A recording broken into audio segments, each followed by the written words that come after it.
Alright guys, HyDra back again today. Hope you're doing well and enjoying your day so far. And after all the drama over the last few days about CDL versus Warzone players and whether a player like Biffle could hang and has actually got offers from CDL teams, FormaL has given his perspective, naming 2 players that he believes could hang on the CDL level, and certainly saying that many of the CDL players we have right now are replaceable, and arguably these guys should be given opportunities over some of the players in this league. Which players might he be talking about? Very much interested in your thoughts in the comment section below. Hit the like button if you enjoy. Subscribe if you're new as always, I greatly appreciate it. Some 8s going over the last couple of days as well. Drazah's always in some chows. I gotta say that, yeah, Drazah was coming up with it. Well, he had to come up with a pretty spectacular team here to chow Dashy, Illy, Scrappy, and TJ. That is quite a team to chow against. They eventually got an 8 series here with himself, Scrap, TJ, and Paul against a team with Dashy and Shotzzy on it here. Dashy was also talking about bringing back some old school maps. So I don't know if Dashy was trying to say, let me get on some Cold War chows here before the new year on Raid and Express, because Decimate said, look, we're going to run Skid Row and Terminal, which is, yeah, slightly different map pool, you gotta say nowadays.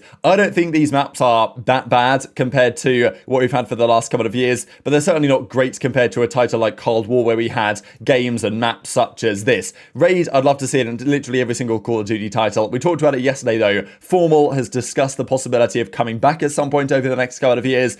That will depend in probably most part on how good the game is. If the game is actually good next year and the year after, there's a possibility that certain pros will look to make a return. Even Scump hasn't completely ruled out the possibility either. So I'm hoping at least that the next couple of Treyarch games have Raid in, have Standoff in, have Express in, maps like this. Because, you know, the fact that Express came in as like a DLC map for Search and Destroy in Black Ops Cold War was just so fantastic. And sure, maybe it didn't quite play in exactly the same way as it did way back in Black Ops 2, but these are some of the best maps ever. And just the fact that Raid exists and we're not playing it in competitive every year, I think is just kind of sad. Now, I get why, but I wish that wasn't the case, right? And I'm at least hoping that for the next couple of years, we have a different circumstance, and that's especially because Treyarch will be back in charge. Now, one of the worst maps, arguably, in this game is Invasion Hardpoint, at least in terms of spawns and stuff. Like, it's not great, but it is one of the more played maps, to be fair. Terminal might be tragic now on the new spawns, has been the rumor. There was a pretty funny clip going around when Kremp's team, so FaZe Black Gods,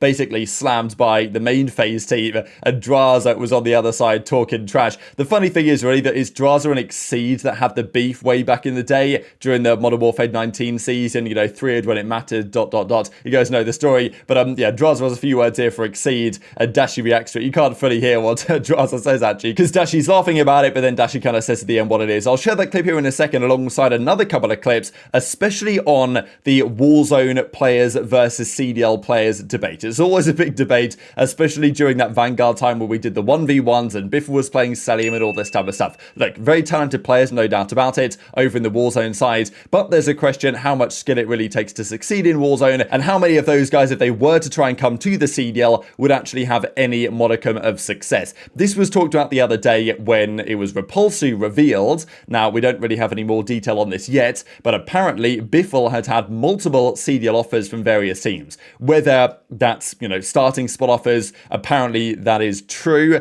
but well, apparently it's true according to Repulse. We don't really know what side of the story this is on. Many people saying, no, this is cap, there's no way, and Biffle ain't getting any offers anytime soon. And honestly, I kind of feel bad for Biffle in a way that he gets dragged into this, because I don't really think that he's even interested in this thing. He's probably turning down these offers, but because people are constantly talking about, oh yeah, Biffle, well, could he make it in the CDL? I think people seem to think that Biffle probably, you know, is keen to make that happen or something, and therefore he's, you know, soft or something for not taking up the opportunity. I don't know. I don't really think Biffle's interested, but if he was, then could he make it? I guess is the question, and I think it would be cool to see him give it a go, because, you know, Repulse's opinion is there's many talented players that aren't necessarily in challenges anymore, but instead they are in Warzone grinding that out because that's where the money is, and I kind of understand that. Now, FormaL reckons that there's 2 players that could make it in the CDL. He certainly reckons Biffle has the talent to do so.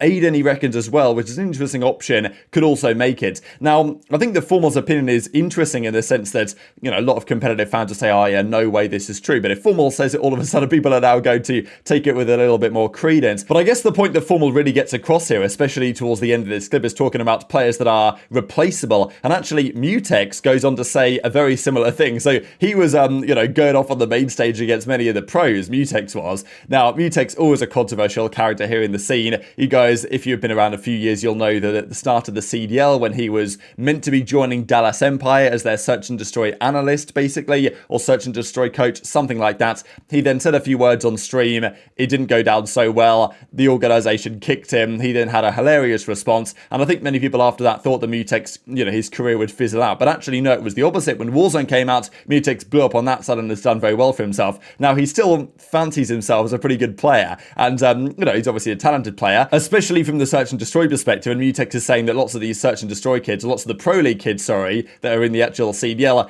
have no understanding of search and destroy. These guys are terrible at all this, and FormaL tries to get some names out of him, but he doesn't really go that far. But Mutex reckons that there's so many uneducated, terrible players in the Pro League, and you could debate that either way and say, okay, is Mutex really good enough? But I think the point that FormaL and Mutex both seem to agree on is that there are plenty of players in the Pro League that, aren't crazy good and are definitely replaceable by talented players.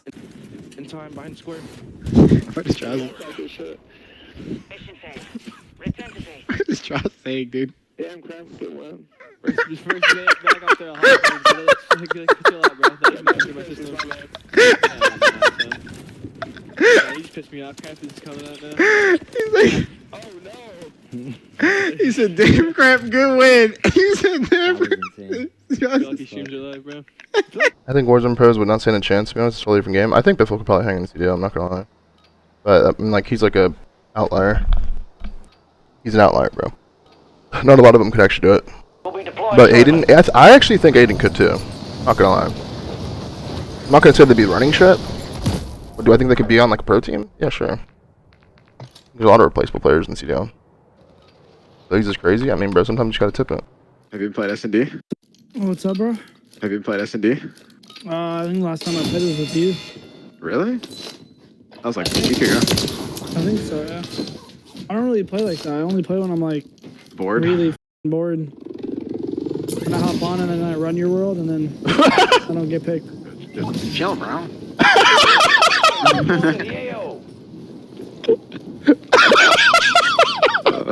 Dude. Bro. What Yo, the mind how many uneducated like shitters are in the pro league. I'm not gonna lie. Like who? I'm not gonna say who, bro, but when I was playing 8s the other day, there's a bunch. It's like a pro lobby, and I swear to God, like 90% of them were horrible. I'm not even joking. It baffles me how dog shit some of the players are in the pro league. We need names. It can't be like that bad, right? Like who? No, it was bad, bro. Like, it was like, they Really never bad. played a day of S&D in their lives. Like, I don't know, it was really bad. So Clayster has put this point across before as well, that guys like Biffle and others, with the appropriate training and learning from veteran players, and obviously practicing a lot of respawn, because they all tend to play some search and destroy, but in the respawn modes, that's where the learning curve would be. They're talented enough to make it work. And to be honest, I can't necessarily disagree. You look at some of the players in the Pro League and you think, well, are they replaceable, as FormaL says? Probably they are. Now, are they replaceable by a player like Biffle, who doesn't really have the Pro League experience, in the same way that MettalZ, very talented player, Gears of War Legends, came to COD, didn't really work out, especially didn't really understand the way that respawn modes were played. Maybe it would have taken him more time, and he's doing well in Halo right now, Billy Mental, but it's still not quite the same story. Now, Mutex, just to kind of follow up on this, if you guys don't know the full story of Mutex, wow, what a great time. November 25th, 2019, Dallas Empire officially releases Mutex.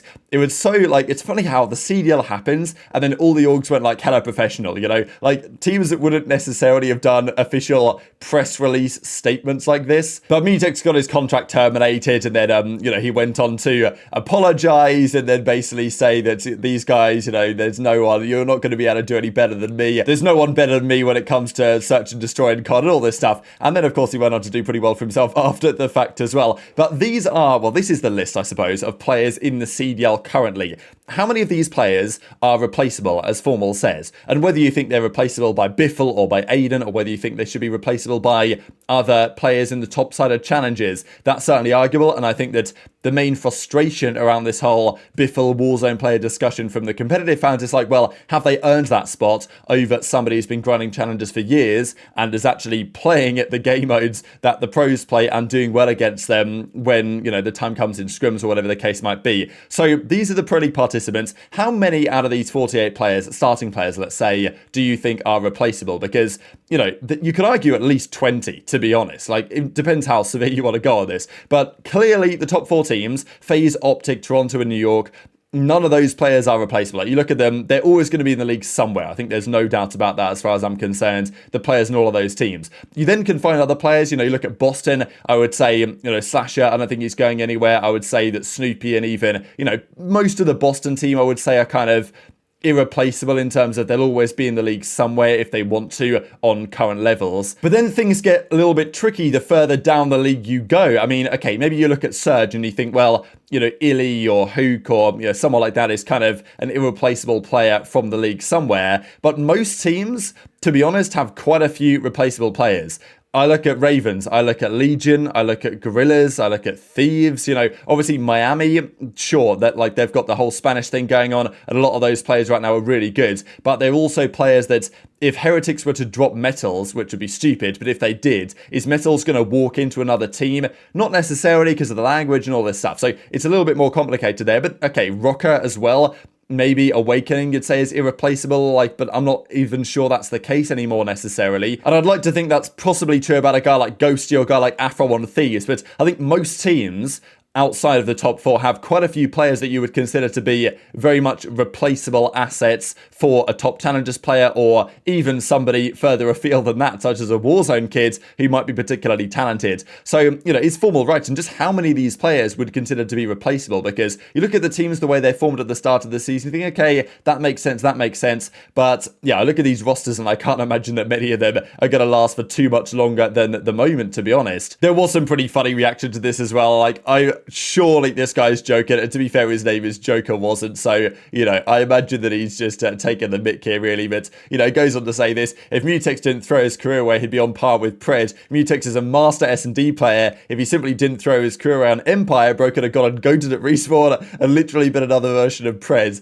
I don't really know why this comparison's come around, but I thought it was kind of funny. But very much intrigued to your thoughts in the comment section below. Just one final thing to close out with, thought was kind of cool. The highest tournament KD in a player's 11th season or later. So there's 3 players that are eligible for this going forward. Clay, Attach, and Slasher. Crazy to think that, you know, look, we know Clay has been around for an age, but Attach and Slasher in their 11th season now, it's pretty wild. But yeah, so Clay has the record for this actually with his 1.2 at CDL London 2020. Scump then has the next 4, because not many players, to be fair, have made it to 11 seasons. At COD Champs 2021, Scump had a 1.18 and a few other great performances from him as well in 2022. So will this get broken this year? I think that probably Slasher is the most likely to achieve this of any of these. He's on the best team of the 3, and I still think he's probably got more in the tank, arguably, than the rest of the 3 have at the moment. But, you know, that is very much a topic up for debate. But very much interested to your thoughts in the comment section below. Hit the like button if you enjoyed. Subscribe if you're new. Take care, and I'll see you next time.